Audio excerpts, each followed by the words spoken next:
My name is Tom Salemi. I'm the content director for OIS, which means I do a lot of writing, and I'm very happy to be doing a lot of podcasting. If you haven't checked out the OIS podcast, I invite you to do so.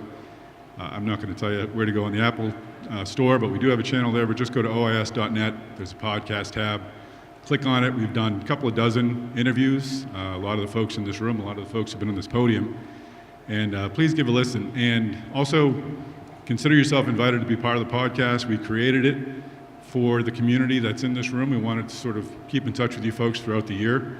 I'm a journalist by training, so I'm eager to find new and interesting stories and new people to have up on the podium. So please give a listen and say hello to me and send me an email and present any ideas for a podcast. And to kind of give you a flavor of what the podcasts are like, we're kind of going to make this our OIS podcast for next week. This is a surprise to the folks. I'm sure they're all very, very thrilled at this, although Bill's been on it once or twice. And Andy, you turned me down, so you just got Shanghai, buddy.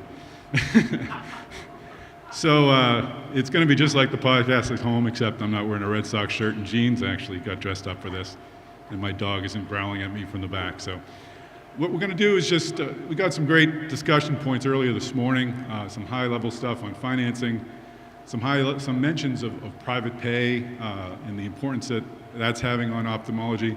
And we just want to take this opportunity to kind of delve a little deeper in those areas and also pursue what other opportunities there are for financing new startups and new ventures. So I'll start with Bill, since you gave us the high-altitude view of venture capital earlier. If you look at the charts and you look at the numbers and the bars and all that, they look pretty good compared to some years past. I mean, the dollars are there, yet there's a real sense that the dollars aren't there for the little guy who has this idea. So my question to you is, if that Bill Link who was sweating in Dick Lindstrom's living room a few decades ago hopped in his DeLorean, drove up to your house and was waiting for you when he got home after OIS and said, where do I find money for this great idea? What would you tell him? Well, as we saw, at the high level, capital is available, and it's being invested for sure in the healthcare space overall. It tends to be biased toward biopharma, for sure, because biopharma is being rewarded more robustly, both in terms of exits, earlier exits at the corporate level, as well as the IPO side. So the tougher area to get financing is in the device space, and sometimes drug delivery, because guess what, it's a device combination with some kind of an active agent. And so where I think I see some struggle, firsthand, is in that space. And I might give you the example that we at Versant raised our 5th fund recently, and the feedback we got from the investors that invest in venture firms, okay, was they wanted to see a more stronger shift to biopharma, and as we do medical device, and we have maybe one of the better track records in the medical device area, they wanted to see it later, so less risk in the device space. So it's really an evolving environment, and so that's kind of the perspective I see. That thankfully, there've been enough exits, both IPO and other exits, to attract capital broadly, but then as you segment within the sector, there's a real differentiation. So would you turn young Bill Link down and send him away? Yep. Would you at least give him Andy's card and maybe say Andy maybe could raise you some I'd send him to Andy Corley. Andy has money, and he's an easy target. Andy, so young Bill Link comes over to your house and says, that other Bill Link's mean, won't give me any money. What do you tell him? Well, every time I've asked Bill for money, he neutralized me by making a counter request for money right back to me, so it worked out pretty well. No, I have to say that if you talk to the little startup guy who's one guy in an idea in a university, there's never an easy time to raise money. This is a very difficult task to persuade very sophisticated people to give you money for an idea, for a vision that only you and maybe one or two other people really possess. So that's always a very difficult thing, and that just is pure hard work and passion and working the list. I think what I've noticed has changed dramatically in the activities at the fundraising level is how you now have to shape your financial instrument to meet the needs of the investor. For instance, Bill likes the term outsourced R&D. I think he popularized that. So if you've got an idea that fits right into a company's strategy, well, then you're going to build a financial instrument that will accommodate that, make sense for the company, a build to buy, an earn out, a transition type structured deal into that. If you're on a mission from God to start the world's greatest company, then you're going to build an instrument that you need for that. And then if you're really lonely, like me most of the time, you're going to go beg all your friends and family to give you a little money to get the idea started. But I think we used to do a more one size of financial instrument fits all. I think now for entrepreneurs, you need to be very creative and think about what instruments you're going to build for your ultimate suitor from the beginning. Is raising money necessarily the answer? Matt Chapin, you're with Aura. You have a lot of buildings come to you with ideas. How are you able to help them? You may not have money for them, but you'll have some other help. So, and Bill had some nice slides over this morning showing all the exciting deals and transactions in the field on the VC side and the pharma side. We many times have entrepreneurs and small startups coming to us, though, that don't fit the profile of what the investors are looking for. It might be too early, just not have the right data set for the VCs to get in or the pharma. And Andy, to your point about matching the investments to the investors and the type of deal. So Aura has been a CRO in the space for about 35 years now. Our business model has evolved over the years to be more creative with entrepreneurs and startups and all of our clients. And we do help them match the type of investment that fits them. And that in some cases, they might have VCs that they don't want to give up additional equity. And a royalty can be introduced to help move them forward. In some cases, a client might have royalties that they're paying out already on technologies and have royalty stacking. Maybe not introducing an additional royalty, but milestones or some other revenue sharing model or equity in those cases fits. So it's not an either or. I think it's certainly there's cases and recent examples with clients where they've had VC investments, they've had a pharma involved, and Aura has come in as a CRO partner with in-kind investments, leveraging our internal capabilities.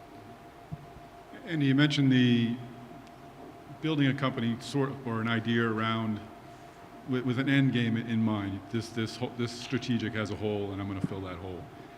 Has that always been the case, or is that really a new way of innovating? And is it really innovation if you're not really creating something from scratch? You're creating something to a square peg to fit in a square hole. Is that a different type of innovation that's gone on in the past? And Bill, you can address this too.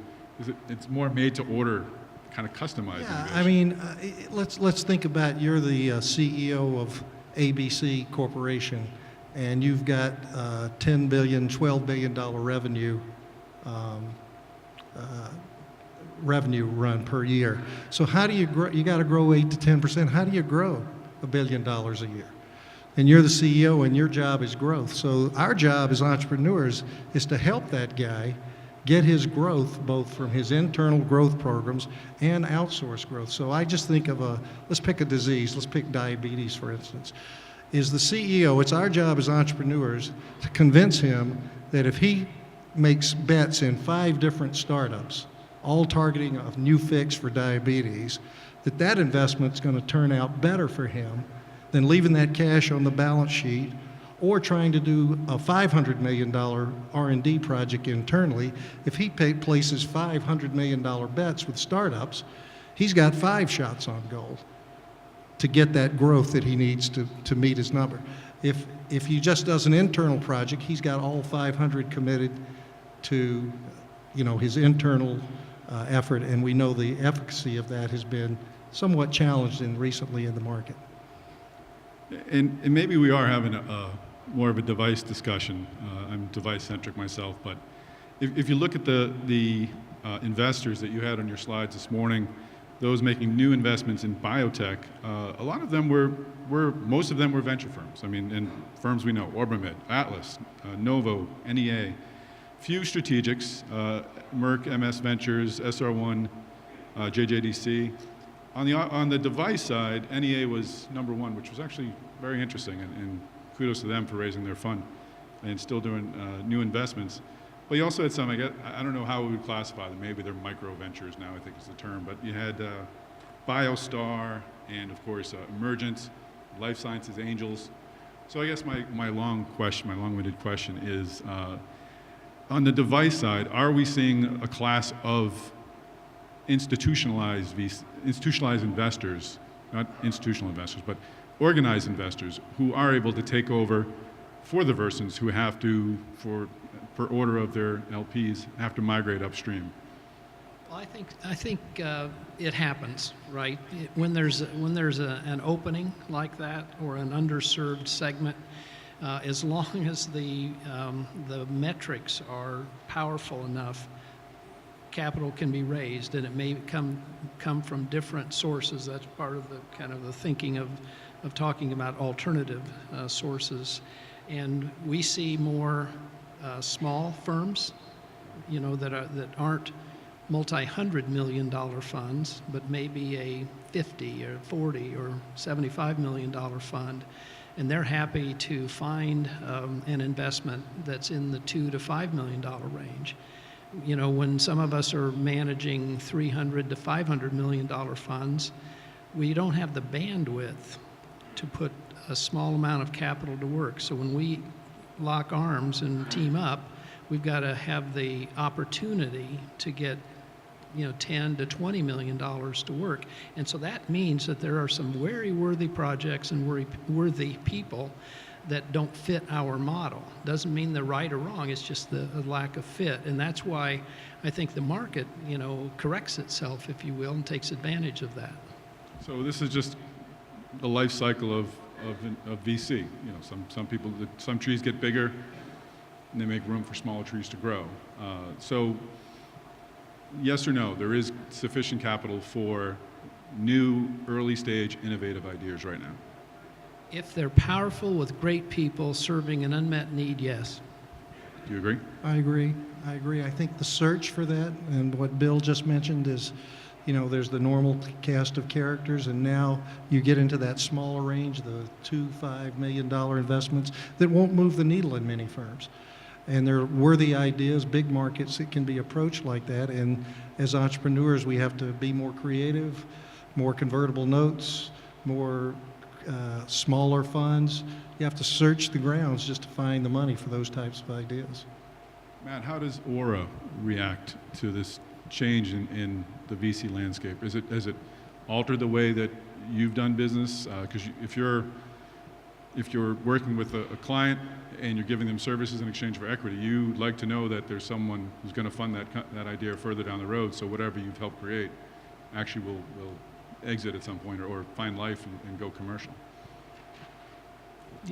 So there's, I'd say, two approaches that we look at. Obviously looking at it as a pure financial investment.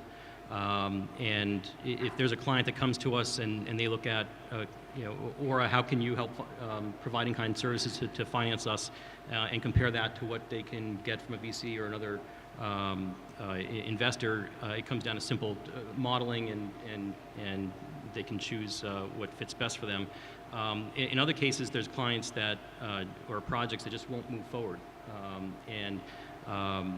We do what we can to be creative and either point them in the right direction or move them forward with in-kind services or in some cases, direct investments.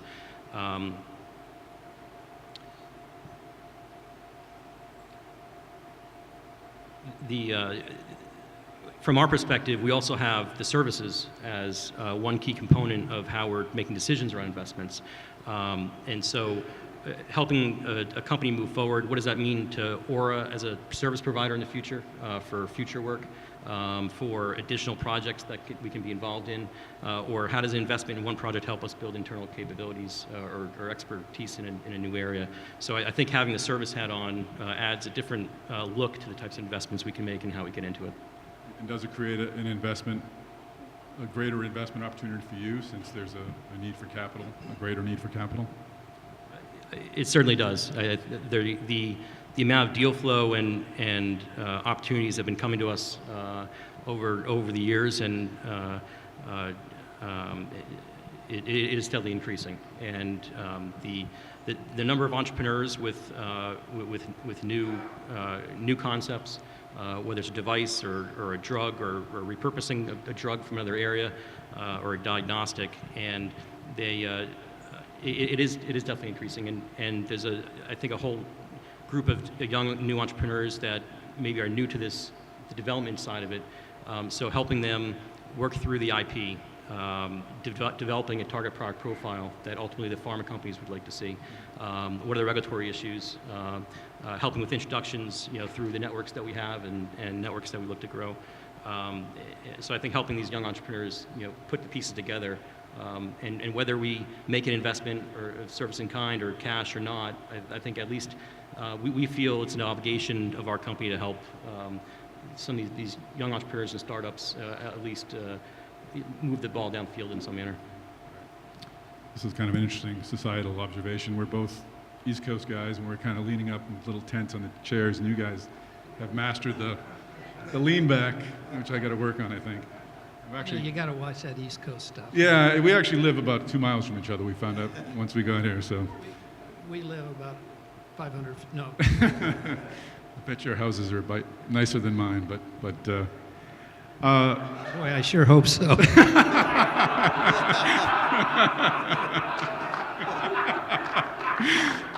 touche. All right, that's it. No more podcast. Call it off. It's a stupid idea. Andy, other than other sources of capital we've talked about would be family foundations. Is that an area that's growing, or have we? Sorry, I'm still laughing at you. Is that an area that's growing, or are we seeing contraction there too, as we've seen in some institutional areas? I find the family office to be a very attractive gap filler for the medical device venture marketplace decline. I just think if you're in a Series A, B, or C, and you're not working a long list of family offices, you're going to miss a great opportunity. Mm-hmm. They have very, very smart people, very well trained, look just like a VC, walk like a VC, but they're much more reasonable than VCs. Just kidding, Bill. How are their houses? And Bill, I'd comment on that as well. Yeah, please. I see the family offices as very important to the overall, resourcing of innovation. And again, just telling a little bit of a story for Versant, when we went out to raise Versant 5, it was harder for us than it ever had been. And we ended up moving from the classic type of investor, limited partner in our fund, to needing to look for other sources of capital that had both the capital and the perspective and the patience for venture investing. And we found that family offices were a great resource. And so we have, I won't say the number, but percentage-wise, I think we've got a sizable percentage now of family offices in the Versant 5 fund. And that's fresh and interesting. And they send us signals. They want to be considered as a co-investor. So they're not only putting some capital to work in a classic path with a venture fund, but they're also saying, hey, think about us in this category, this size, et cetera. So I think they play a very appropriate, deserved role in the overall resourcing. The ecosystem, the venture medical device really has changed. I mean, you've got this perfection of the convertible notes at the very beginning. You've got smaller funds and the classic funds at Series A, B, and C. You've got family offices competing for that space. And on ideas that align with the corporate strategy dead on, you've got corporate players. So when I started, it was, you went from venture office to venture office. And now it's quite a different look and feel to how you navigate the way to keep your companies funded and moving forward. Can you see that?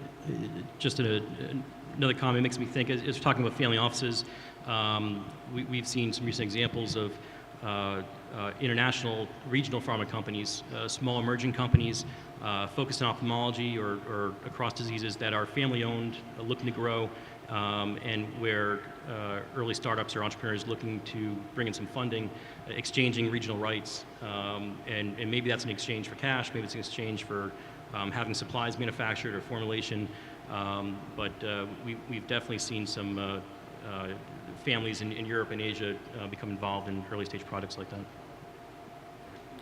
We're about half through the podcast, so this is where I would say, and we'll be right back after these messages.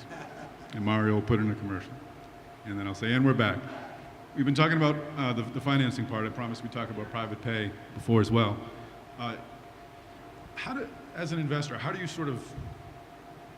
difficult is it to take into account private pay? I mean, it's easier to see what a reimbursement is, to know, what hospitals charge for X and Y and where your device can fit into this. Is measuring the financial impact of private pay more difficult when starting with a very early stage product? Well, I mean, this is one of the things you have to be absolutely crystal clear about to a potential investor, and that's who's going to buy this and how are they going to pay for it. Mm-hmm. There have been a lot of good technologies that got lost in that shuffle. So I think it's from day one, you need to have absolute clarity if your product's private, is it a reimbursed product, or is it a hybrid? And be ready to go into great detail with potential investors, because that's right where they go. I mean, at the end of the day, technology's fun. It's a lot of fun to talk about, and it's fascinating to watch all the great ideas that come up here. But somebody sitting there saying, who's going to pay for it, right? And that's the acid test. You can do all the level A science you want to, but if you can't sell it and make a customer happy at the end of the day, you don't have technology. So my clear direction is to pay a lot of attention to that one point. And private pay, Andy helped open the door for private pay in ophthalmology and the whole refractive surgery development, which goes back now a couple of decades, where we started to morph from reimbursed, third-party reimbursed, to private pay. And so ophthalmology is a sector that's had a lot of experience and exposure to private pay, and it takes a while to figure it out, both at the physician level, the patient level, but at the company level. When we were building Chiron Vision together, Andy and I and a few other wonderful people, we were developing the refractive surgery market. I can't say the number of times that we would have an ophthalmologist to stare us in the eye and say, well, no, it's got to, what insurance company is going to pay for it? So the DNA at that time was third-party reimbursement. It took a decade, more or less, to kind of get the shift over to having, seeing that private pay can be powerful. It's pure in a way, because it's got to be better for the patient and better for the doc before we do well. And when there's third-party reimbursement, it's less efficient, it's less direct. It's got to save somebody money and be okay for the patient and okay for the doc, right? But a lot of the decision influencing moves away from the physician and the patient to the third-party pay powerful entities. Again, highly skilled, they're on a mission, they're doing the right thing for themselves, but it just changes the balance. You'll have to take off your Versant hat now and put on your chairman hat of Alpheon. You're involved with Alpheon, and that's your investment. It's not a Versant investment. How is that? Take a moment to tell us how Alpheon works, and that's an effort that is focused entirely on private pay, correct? Yeah, so Alphion is a lifestyle company that's focused on private pay, self-pay, that again benefits the patient, no kidding, benefits the doc, and then the company will do well. And it's a pure play in that regard where Alphion, especially in the United States, is specifically focused on private pay only and don't have third-party reimbursement. That frees up the relationship and enables a more intimate relationship with the physician customer, potential customer. And so this was Robert Grant's disruptive idea a few years ago. It's been refined and iterated, and now it's a real company. And so Alphion, to me, it's exciting because one of the hopes that I had is that maybe I could play a small role with that team in building another leader in this space and maybe having a different channel to the physician and to the patient. So again, those fundamentals that I mentioned before are core to the Alphion mission. Robert Grant was a guest on the podcast, by the way. But it's a unique company in that you use social media to interact with the physicians to get their input on what products you should be licensing or acquiring. And they also, not all, but many invest in the company as well, and that capital is used in addition to venture capital that's raised to acquire these products for development. In other sectors, physician-owned groups that distributed things have run into some problem and some concerns with oversight. Is it a worry of yours that Alphion could create the same perceptions of conflict that we've seen in orthopedics and other sectors where physicians have taken direct ownership in a company that's selling devices? You know, it's a very important issue that you have to pay entire attention to and do the work very fundamentally well to make sure that doesn't happen. People can worry about it, but if you do it really well and have the proper relationship, you know, oversight should come from our heart and our conscience, not from third parties. We ought to do the right thing, you know, for the right reasons. And that's kind of, I think, fundamental to the Alphion model. It's not in a cumbersome way overlaid by third-party, you know, compliance regulations. It's internally developed, but it has to be done well.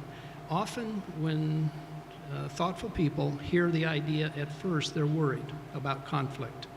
And that's something that Alphion and the parent company, Strasby Crown, pay a lot of attention to, have done beautifully thorough, expert work to make sure that that's just an initial perception, not an actual problem. Is there a concern? I'm a reporter, so I harp on the negative, so I apologize. You're a reporter? I was, yeah. Now I'm a content director. Pays a little better. Content director. Laugh, it's a real title.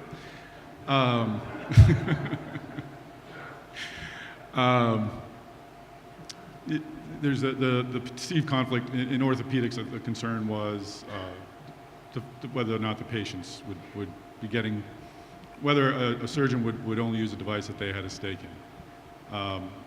How do you dispel that concern with Alphion?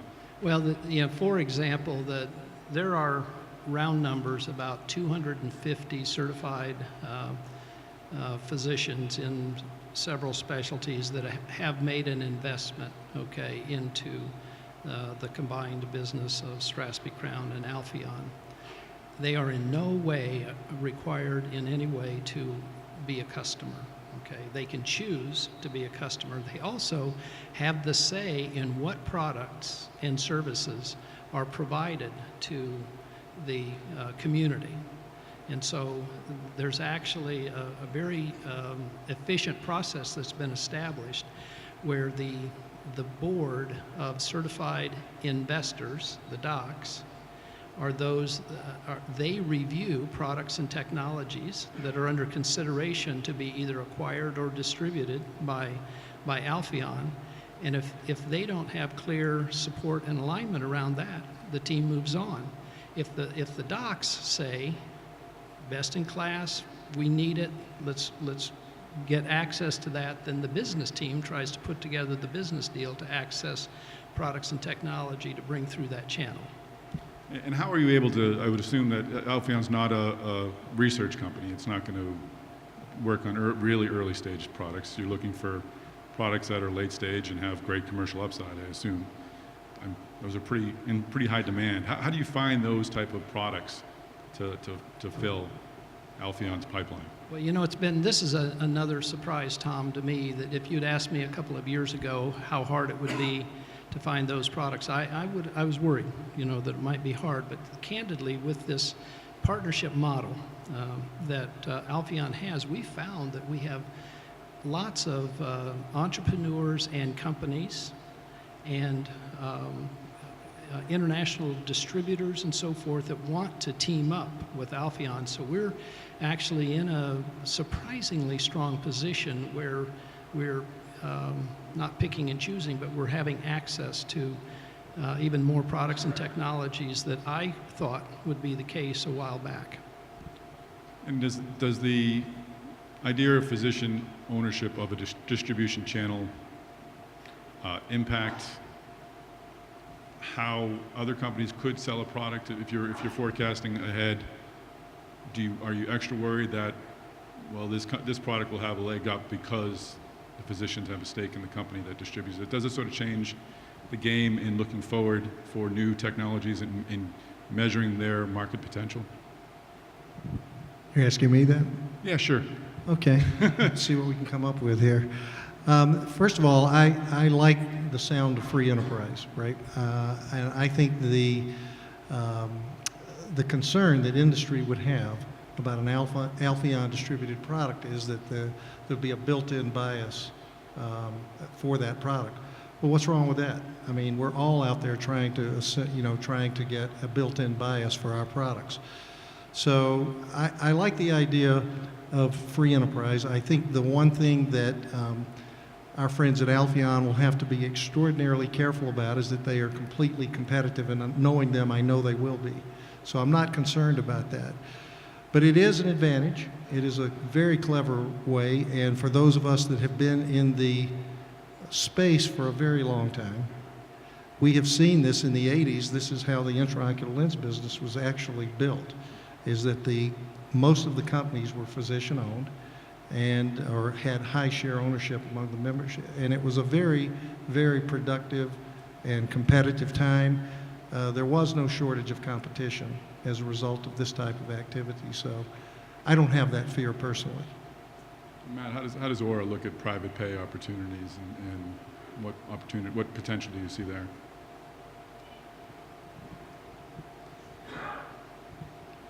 I think Alphion is a good example of, again, how different pieces can come together with the investments from physicians. Bill, you mentioned the international distributors, so a good example, again, how financing can come from multiple areas, and also as a new outlet for innovation coming from entrepreneurs. I think it emphasizes what we say a lot is beginning with the end in mind and developing an early target product profile. I mean, everybody knows that going into development, but it's good to remind yourself, because as you think about products, going through that type of approach, how's this going to sit in the market? What's the dosing? What's the frequency? How's it fitting into the treatment landscape? So I think it just from our perspective, thinking early on and encouraging entrepreneurs early on to keep the end in mind, building that target product profile, and from our perspective, how can, if there needs to be an in-kind investment to help bridge that, that's how we've become involved with early stage projects that could ultimately lead to that type of channel. Are we, and this wasn't a question I sort of brought up, but we're talking about Alphion and private pay and this sort of being yet another evolutionary step in healthcare. And this morning, Dick Lynch mentioned that the ACA actually is adding to the private pay potential because of those high deductibles. Over the next 10 years, do you see sales channels changing like this even more? Is Alphaeon just the tip of the iceberg? We're going to see new ways of getting products into the hands of physicians? Well, if you think about the high deductibles, everybody's in the private pay channel whether they know it or not, right? So the patients and the doctors are now in the business of collecting whatever, the first $10,000, $15,000 privately. So that's going to accelerate across a whole bunch of specialties, this conversion to private pay that Bill was talking about earlier. How about you, Bill? Yeah, I think so. And if you think about what we need is efficient and effective health care, honestly. And it's so complex, layers of complexity. But I think in the private pay aspect of health care, we're kind of breaking out of the conventional, layered, somewhat inefficient, third-party reimbursed with all of the compliance challenges in building relationships and efficient decision-making. And I think it'll be better health care provided to the patient, and it'll be more efficient, actually. And so overall, it's better for everybody. Right now, I love it, the fact that it's still a bit controversial, because it's new and disruptive enough. And if it wasn't a bit controversial, we wouldn't be doing enough. Okay, so we're trying to move the market and segment it in different ways. And there's not one way to do, to provide proper health care across all sectors and for all types of diseases. But in the lifestyle area, where a portion of our energy has been focused for decades, this is a pretty novel, appropriate, efficient, effective way to go to the next stage. I recall when we first started some of the private pay activities, especially around cataract surgery, the regulators in Washington were very, very concerned that unscrupulous surgeons were going to take advantage of patients. I just have so much more respect for the marketplace than that. If you maybe all the dumb cataract patients that can be taken advantage of are down in Edenton, Georgia, where I'm from. But I can tell you right now, and you talk to any physician in the local market who's out there competing for these private dollars, the marketplace works just fine, and it is more efficient. I don't think there's any question about it. And just final question. We have 2 minutes and 50 seconds. We heard an interesting point of view from Valiant at the keynote, sort of talking about where innovation should come from, the source of innovation. We are seeing more strategic investments coming in at that lower level. Are they, how viable an alternative source of funding are they for an early stage startup these days? Certainly more than perhaps they might have been before. But are strategics really investing in those early stage ventures? I don't know, Bill, if you... Well, we have a follow-up panel, and that'd be a great question for the follow-up panel as well. I think it's a growing and very active area, and it makes so much sense. We talked about how, especially a really early stage idea with maybe a brilliant investor that needs $500,000 or $250,000 to try to get the patent issued and build a prototype. Strategic or corporate dollars could really help move that along. And I know a number of the leading companies in the space, and they're actively engaged at early and later stage as well. And so I think it's part of the efficiency of the market ultimately. If conventional venture investing venture capital is a bit harder to access, other sources of capital, as long as the project is worthy and the person is amazing, okay, that capital can be there, and the strategics are actively engaged in that. Andy, do you see it the same way? I do. I think just to add a little more is it really has to be aligned with the vision of the company, or so totally break through that it's worth a shot. But in my experience, most of the times, this new idea that you reach out to a corporate player for, it has to align completely with their vision going forward. Matt, you have about 50 seconds, or we're going to upset the masters of the universe. So,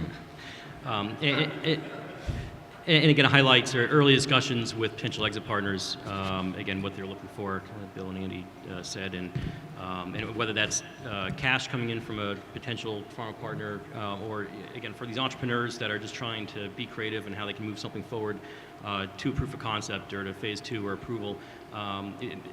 Creative ways to leverage in-house manufacturing or GLP toxicology, and patching it together in some way. And again, it's not a one either or. Again, I think there's models for having multiple types of investors involved. And as we said before, the VCs, the pharma involved early, certainly helping to direct the ultimate end goal, and from a CRO side as well. So I think there's ways to all synergize to move new products forward. Great. All right, Matt, Andy, and Bill, thanks for joining the podcast.